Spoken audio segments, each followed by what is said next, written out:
উন্নয়নের প্রতিটি মাপকাঠিতে যোগাযোগ ব্যবস্থা যে মূল চালিকা শক্তি এই কথা নতুন নয়, কিন্তু বাস্তব চিত্র যখন তার সম্পূর্ণ বিপরীত দিকে হাঁটে তখন সাধারণ মানুষের ক্ষোভ, হতাশা আর প্রশ্নবাণে প্রশাসনকে সমালোচনার মুখে পড়তেই হয়। এমনই এক জ্বলন্ত উদাহরণ তেলিয়ামুড়া থেকে উত্তর মহারানী সংযোগকারী সড়ক পথের ভগ্নদশা। 5 বছরেরও বেশি সময় ধরে এই রাস্তা দিয়ে যাতায়াত করা কার্যত সাধারণ মানুষের প্রতিদিনের দুর্ভোগের পাঠশালা। 29 কৃষ্ণপুর মন্ত্রী বিকাশ দেববর্মা বিধানসভা কেন্দ্রের অন্তর্গত গোলাবাড়ি, উত্তর দক্ষিণ কৃষ্ণপুর, মধ্য কৃষ্ণপুর ও নয়নপুর প্রধানত কৃষি নির্ভর এলাকা। এখানকার বাসিন্দারা একমাত্র জীবিকা কৃষিকাজ, আর সেই কৃষিজ পণ্য বাজারজাত করতে গেলে প্রথম বাধা এই ভগ্নপ্রায় রাস্তা। পথের গর্ত, ডেবে যাওয়া অংশ, বৃষ্টিতে কাদায়, সমুদ্র সব মিলিয়ে পণ্য বাজারে পৌঁছতে গিয়ে নষ্ট হয়ে যাচ্ছে, ফলে সময়ও বেশি লাগছে, বাড়ছে খরচ আর কৃষকদের ক্ষোভ। যান চালকদের অভিযোগ আরও তীব্র। নয়নপুরের একমাত্র যান চালক জানান নিজের বাড়ি ওই এলাকায়, কিন্তু রাস্তাটার দশা এমন যে যাত্রী নিয়ে ঢুকলে গাড়ি নষ্ট হওয়ার সম্ভাবনা, তাই যেতে চায় না।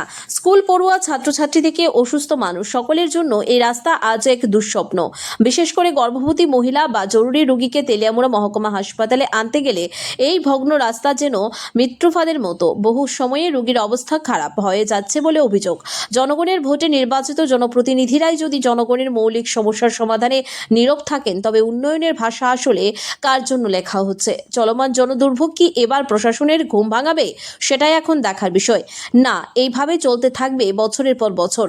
গতানুগতিকভাবে মানুষ প্রশ্ন সার্বিক এলাকার মানুষের জন্য। তোমার নাম কি ভাই? আমার নাম রাজেশ বিশ্বাস। তুমি কি করো পেশায়? এই তো টমটম চালাই। এই রুটে চলাওনি টমটম? হ্যাঁ, এই তো বেশি চলাই না, রোড বালা না, চলামুখী বিরা।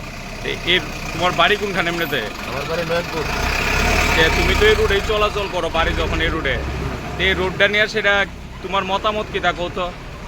এত বাজে অবস্থা, এত খারাপ রোড কোনো জায়গায় আসেনি। চলতে কি অসুবিধা হয়, গাড়ির কয়েকদিন পরে পরে কাজ করার লাগে, সময় তো চলাই না।